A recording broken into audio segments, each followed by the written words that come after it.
Imagine करो आप रात के अंधेरे में एक बस में सफ़र कर रहे हो और अगले स्टेशन से आपकी बस में एक साथ 3 आत्माएं चढ़ती हैं।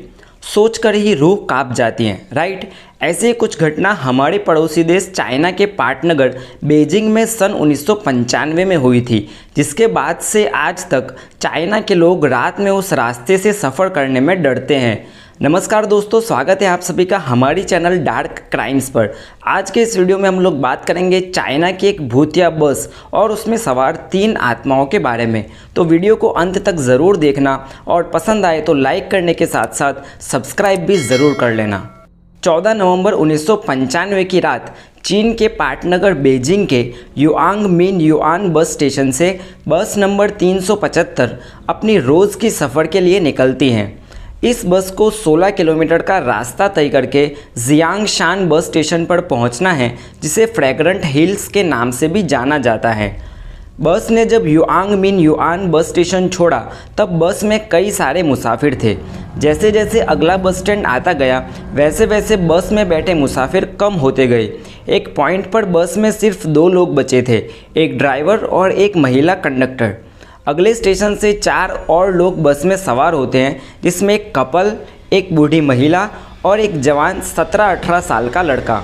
कुल मिलाकर अब बस में 6 लोग सवार थे, 4 पैसेंजर और 2 क्रू मेंबर्स। बस अपनी रफ्तार से मंजिल की ओर चल रही थी।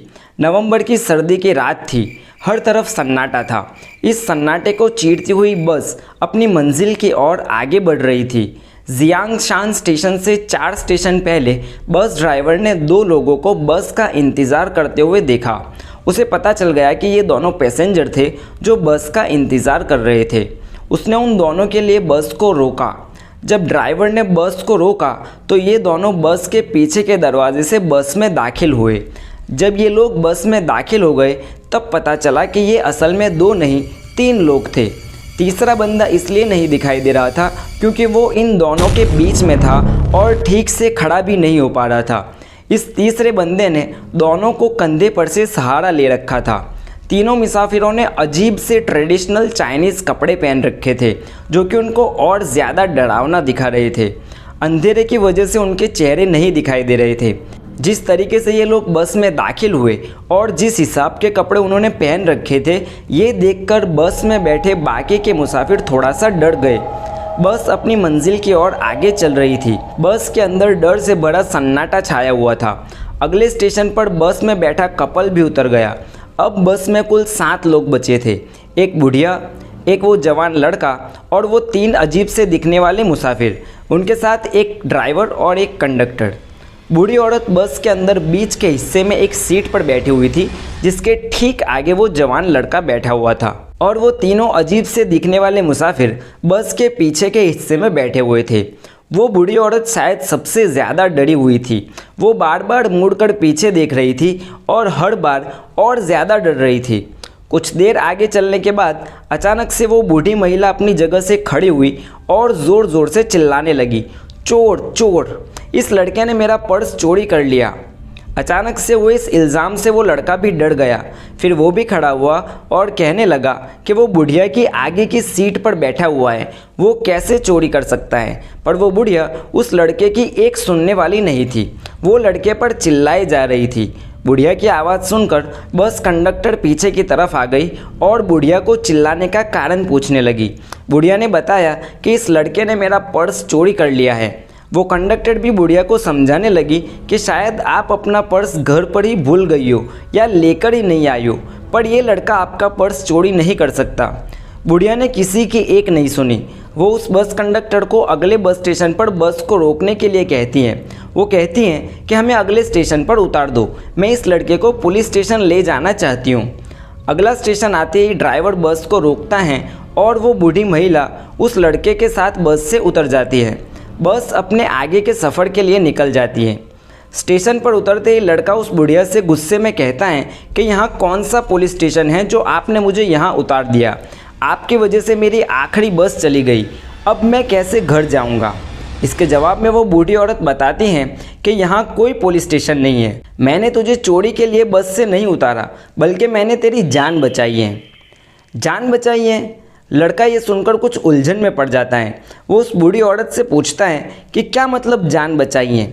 वो बूढ़ी महिला बताती हैं कि वो इन 3 अजीब से दिख रहे मुसाफिरों को कब से देखी जा रही थी। उस महिला को उन तीनों मुसाफिरों पर पहले से ही शक हो रहा था। ऐसे में एक बार जब हवा का झोंका आया और उसकी वजह से उनके कपड़े कुछ हवा में उड़ने लगे, तब उसने देखा कि उन तीनों के पाँव ही नहीं थे। वो बुढ़िया आगे बताती हैं कि पहले तो मुझे लगा मुझे कुछ वहम हुआ है, पर कुछ देर तक ध्यान से देखने के बाद मुझे पक्का यकीन हो गया कि ये लोग इंसान तो बिल्कुल नहीं थे।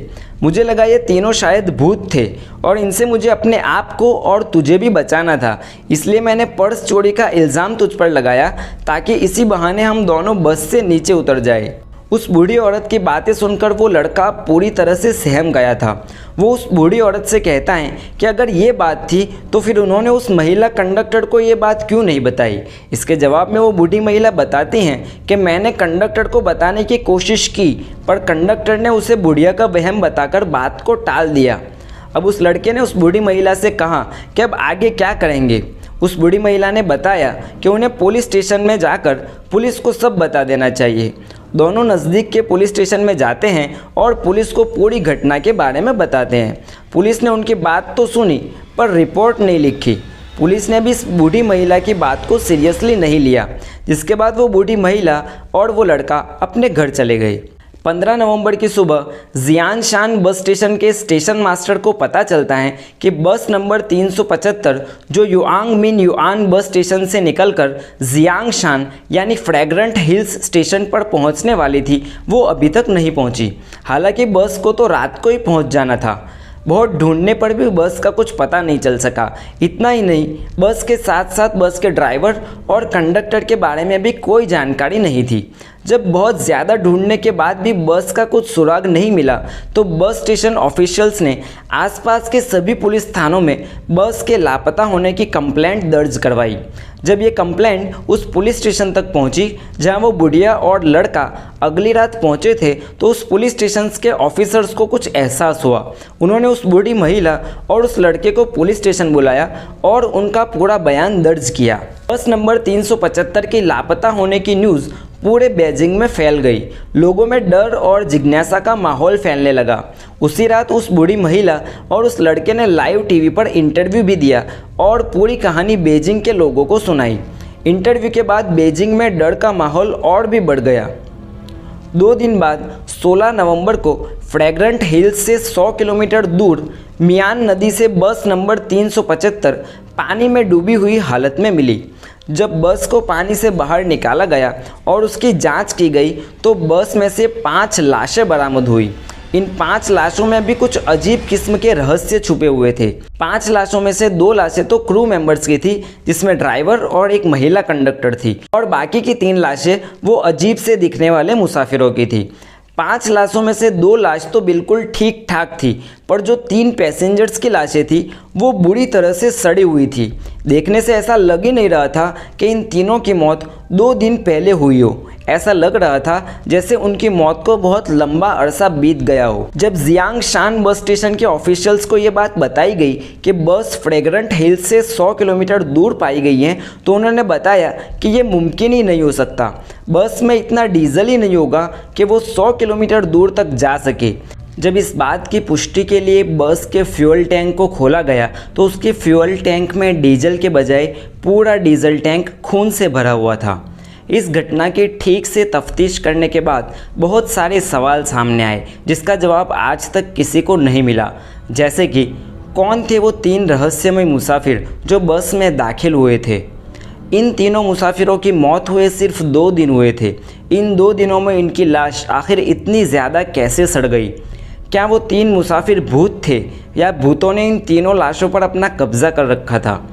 बस अपनी आखिरी मंजिल से 100 किलोमीटर दूर कैसे पहुंच गई, जबकि बस के अंदर इतना डीजल ही नहीं बचा था। बस की डीजल टैंक में डीजल के बजाय खून कैसे आया और वो खून किसका था। इस घटना के बाद बीजिंग के लोगों ने रूट नंबर 375 वाली बस में बैठना ही बंद कर दिया। खास करके शाम ढलने के बाद उस रोड पर कोई भी जाना पसंद नहीं करता था। ये सिलसिला कुछ दिनों तक तो जारी रहा।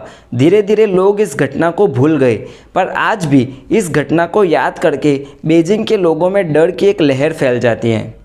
तो ये थी हमारी आज की कहानी। अगर वीडियो पसंद आया तो लाइक कीजिए, कमेंट कीजिए, शेयर कीजिए और हमारी चैनल डार्क क्राइम्स को सब्सक्राइब कीजिए। जय हिंद।